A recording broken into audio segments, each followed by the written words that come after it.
রাত দুপুরে বেরিয়ে পড়লাম রং কিনতে, কারণ কাল রং খেলা আছে আমাদের।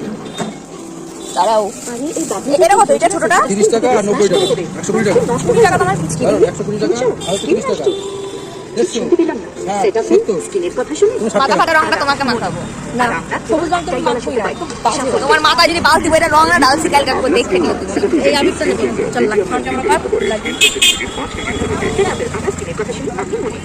এখনই আমার এই সুন্দর আবিরগুলো না কিনলাম কয়েকটা, আর এই দেখো এইগুলোও দুখানা কিনে নিয়েছিলাম। একদম বাজে। আমরা অ্যাকচুয়ালি রংগুলো টেস্ট করে দেখছিলাম গালে লাগিয়ে লাগিয়ে কিরকম লাগছে আমাদের। এখানে আরেকজন যোগদান করেছে ফুচকা খেতে।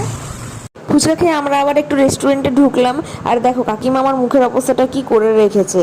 তোমরা অনেকেই হয়তো ভাবছো এখন আবার কিসের দোল এলো। আমাদের এখানে পঞ্চম দোল, মানে দোল পূর্ণিমার ঠিক 5 দিন পরেই পঞ্চম দোল হয়, যেটা এবছর শনিবার পড়েছে, আজ শুক্রবার, তাই আজ ন্যাড়া পোড়া হবে। সেই ভিডিও পরের পার্টে